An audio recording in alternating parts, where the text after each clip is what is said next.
Welcome friends. आज हम झारखंड सरकार की सारी महत्वपूर्ण योजनाओं को एक वीडियो में देखते हैं। ये आपके लिए रेडी रेकनर की तरह काम करेगा। एक वीडियो में सारी योजनाओं का जिक्र है, तो इसे आप ध्यान से देखेंगे और ये आपके लिए जेटेट और झारखंड में होने वाली सभी कॉम्पिटिटिव एग्जाम के लिए बहुत ही महत्वपूर्ण है। तो झारखंड सरकार की योजनाएं मुख्य रूप से कहाँ कहाँ पर हैं, किस किस के लिए हैं? महिला सशक्तिकरण, कृषि, शिक्षा, रोजगार, आवास, पेंशन, स्वास्थ्य और जनजातीय कल्याण पर केंद्रित है। तो ये सारी प्रतियोगी परीक्षाएं जितनी भी हैं झारखंड में, जेपीएससी, जेएसएससी, यूपीएससी, इसके अलावा जेट, सी टेट, सभी तरह की परीक्षाओं में ये काम आएंगी और झारखंड स्टेट से रिलेटेड जो भी परीक्षा अभी आने वाली हैं उसके लिए भी उपयुक्त है। तो सबसे पहले हम देखेंगे महिला एवं बालिका कल्याण योजनाओं के तहत कौन कौन सी योजनाएं हैं। पहला है मुख्यमंत्री मैया सम्मान योजना। ये योजना हम लोग बस संक्षेप में देखेंगे ताकि आप इसके बारे में जान सकें। यह महिलाओं को आर्थिक सहायता प्रदान करने की योजना है। इसमें पात्र जो महिला हैं इसकी पात्रता को पूरी करती हैं, उन्हें प्रति माह डीबीटी मतलब डायरेक्ट बेनिफिट ट्रांसफर के माध्यम से राशि दी जाती है और ये राशि 2500 महीना होती है। इसका उद्देश्य है महिलाओं के आर्थिक स्वतंत्रता और पोषण स्तर में सुधार करना। यह हाल में झारखंड बजट की सबसे बड़ी योजना है। फिर दूसरा है सावित्रीबाई फूले किशोरी समृद्धि योजना। इसमें किशोरियों और छात्राओं के लिए यह योजना है। यह कक्षा 8 से आगे की पढ़ाई के लिए इसमें वित्तीय प्रोत्साहन दिया जाता है ताकि बालिकाओं की शिक्षा को बढ़ावा मिले तथा बाल विवाह को रोका जा सके। तीसरा है मुख्यमंत्री विवाह सहायता योजना। इसमें गरीब परिवारों की बेटियों के विवाह हेतु आर्थिक सहायता प्रदान की जाती है। सरकार आर्थिक रूप से कमजोर परिवारों को सहयोग प्रदान करती है। चौथा है धोती साड़ी वितरण योजना। इसमें गरीब परिवारों को निःशुल्क धोती, साड़ी तथा लुंगी का वितरण किया जाता है। ये योजना पब्लिक डिस्ट्रीब्यूशन सर्विस पीडीएस दुकानों के माध्यम से लागू की जाती है। पांचवा है महिला खुशहाली योजना। इसमें यह हाल में राज्य के बजट में घोषित किया गया है। इसमें महिलाओं के स्वरोजगार और आजीविका को बढ़ावा देने के लिए योजना लागू किया गया है।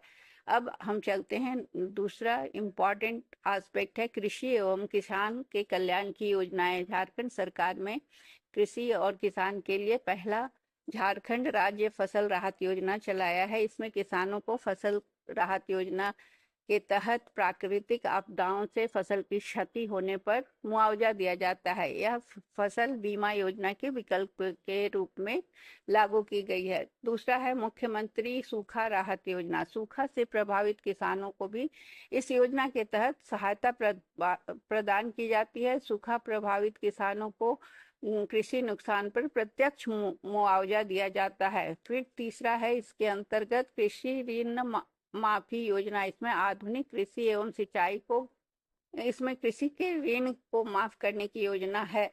इसमें छोटे और सीमांत किसानों को राहत प्रदान की जाती है और उनके ऋण की माफी की जाती है।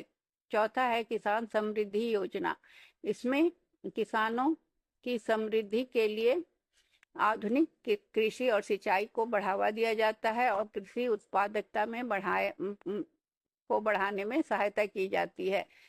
पांचवा है मिलेट मिशन झारखंड। इसमें मोटे अनाज जिसमें मिलेट्स आते हैं की खेती को प्रोत्साहन देना और पोषण और जलवायु अनुकूल खेती को बढ़ावा दिया जाता है। छठा है फसल क्षति राहत सहायता। असमय वर्षा और अतिवृष्टि से जो फसलों को क्षति होती है और किसान जो प्रभावित होते हैं उन्हें राहत राशि प्रदान की जाती है। अब तीसरा इंपॉर्टेंट एस्पेक्ट है शिक्षा योजनाएं। शिक्षा योजनाओं के तहत पहला है मुख्यमंत्री प्रोत्साहन योजना। इसमें मेधावी छात्रों को प्रोत्साहित किया जाता है और उन्हें छात्रवृत्ति दी जाती है और उच्च शिक्षा जारी रखने में मदद की जाती है। दूसरा है मानकी मुंडा छात्रवृत्ति योजना। इसमें जनजातीय छात्रों के लिए छात्रवृत्ति दी जाती है और एसटी समुदाय में उच्च शिक्षा को बढ़ावा देने के लिए कार्यक्रम है, यह योजना है। फिर तीसरा है गुरुजी स्टूडेंट क्रेडिट कार्ड योजना। ये सब इम्पोर्टेंट है परीक्षा के लिए।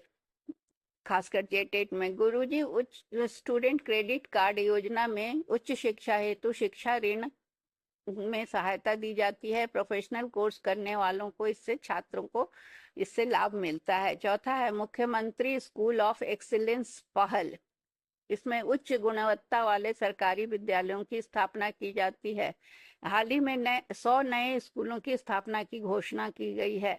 पांचवा है ई कल्याण छात्रवृत्ति। इसमें SC ST और OBC तथा अल्पसंख्यक छात्रों के लिए ऑनलाइन छात्रवृत्ति पोर्टल है, जहां वो छात्र फॉर्म भरते हैं और उन्हें छात्रवृत्ति मिलती है। चौथा, अब हम चलते हैं रोजगार और कौशल विकास की योजनाओं के तहत क्या क्या योजनाएं हैं उन्हें देखते हैं।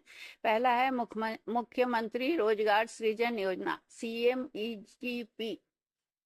इसका फुल फॉर्म हुआ chief minister employment generation programme. इसमें क्या है, ऋण आधारित स्वरोजगार योजना इसके अंतर्गत चलाई जाती है। स्टार्टअप, दुकान और सूक्ष्म व्यवसाय के लिए वित्तीय सहायता दी जाती है। दूसरा है मुख्यमंत्री फेलोशिप योजना। इसमें युवाओं को शासन और विकास के कार्यों में फेलोशिप का अवसर प्रदान किया जाता है।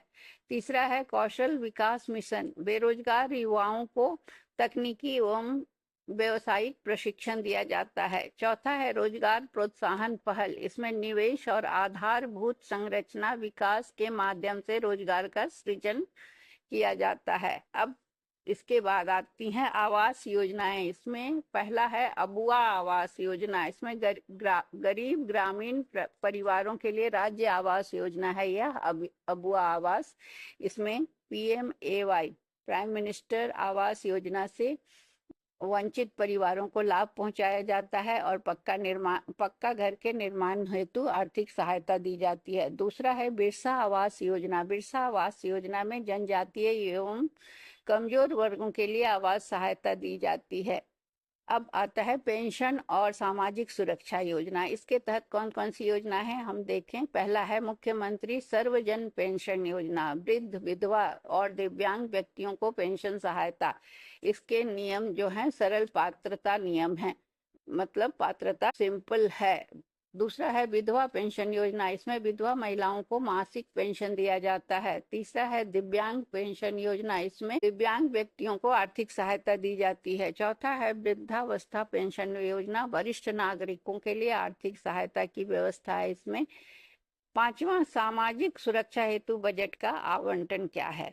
अब वर्ष 2026-27 में पेंशन और सामाजिक सुरक्षा के लिए 10,000 करोड़ रुपया से अधिक का आर्थिक प्रावधान किया गया है। अब चलते हम देखते हैं स्वास्थ्य और पोषण संबंधी योजनाएं।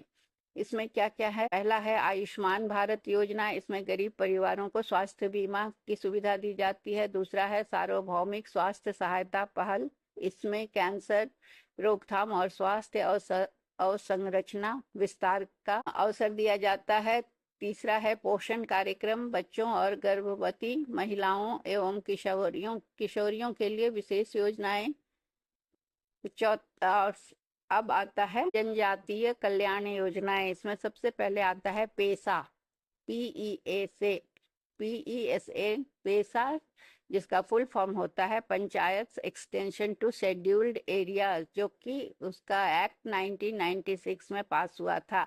ये पंचायत अनुसूचित क्षेत्रों में विस्तार अधिनियम 1996 के तहत यह अनुसूचित जनजातीय क्षेत्रों में ग्राम सभाओं को अधिक अधिकार और स्वशासन के लिए सहायता देती है। स्वशासन प्रदान करने के लिए यह बनाया गया पेशा। इसका मुख्य उद्देश्य है जनजातीय समुदायों के अधिकारों की रक्षा, ग्राम सभा को मजबूत बनाना, जल, जंगल और जमीन पर स्थानीय नियंत्रण को सुनिश्चित करना, पारंपरिक जनजातीय व्यवस्थाओं का संरक्षण करना। यह अधिनियम विशेष रूप से 5वीं अनुसूची वाले राज्यों पर लागू होता है, जिसमें झारखंड भी शामिल है। तो पेशा नियम का कार्यान्वयन हुआ पहला। दूसरा हुआ जनजातीय छात्रवृत्ति कार्यक्रम। इसमें ST छात्रों को शिक्षा और आर्थिक सहायता दी जाती है। तीसरा है वन अधिकार और आजीविका कार्यक्रम। इसमें वनवासियों और जनजातीय समुदायों को सहायता दी जाती है। 9वां है पर्यटन, खेल एवं संस्कृति योजनाएं, इसमें क्या क्या है? पहला है इको टूरिज्म का विकास, इसमें झरना, पहाड़, जनजातीय पर्यटन को बढ़ावा, रोपवे और ग्लास ब्रिज जैसी सुविधाओं का विकास। दूसरा है खेल प्रोत्साहन कार्यक्रम, इसमें ग्रामीण एवं जनजातीय खेल प्रतिभा को बढ़ावा देना। तीसरा है सांस्कृतिक संरक्षण योजनाएं, इसमें जनजातीय कला, नृत्य और विरासत का संरक्षण। तो इस योजनाओं से जुड़े महत्वपूर्ण बजट बिंदु 2026-27 में क्या क्या है, किस पर अधिक जोर दिया गया है? तो अबुआ दिशोम बजट पर विशेष जोर दिया गया है, जिसमें महिला सशक्तिकरण, ग्रामीण विकास, शिक्षा, सामाजिक सुरक्षा, जनजातीय कल्याण, आधारभूत संरचना और रोजगार सृजन। और बजट का आवंटन है महिला और बाल विकास के लिए 22,995 करोड़, शिक्षा के लिए 16,251 करोड़ और ग्रामीण विकास के लिए 12,346 करोड़। तो ये हुआ झारखंड संबंधी सारी योजनाओं की जानकारी, जो कि आपकी परीक्षा में बहुत ही महत्वपूर्ण होंगे। तो ये एग्जाम में डायरेक्ट क्वेश्चन आने वाली योजनाएं हैं, इन्हें एक बार आप देख लें और अगर आपको अच्छा लगे तो इसे लाइक और सब्सक्राइब करें। Thank you.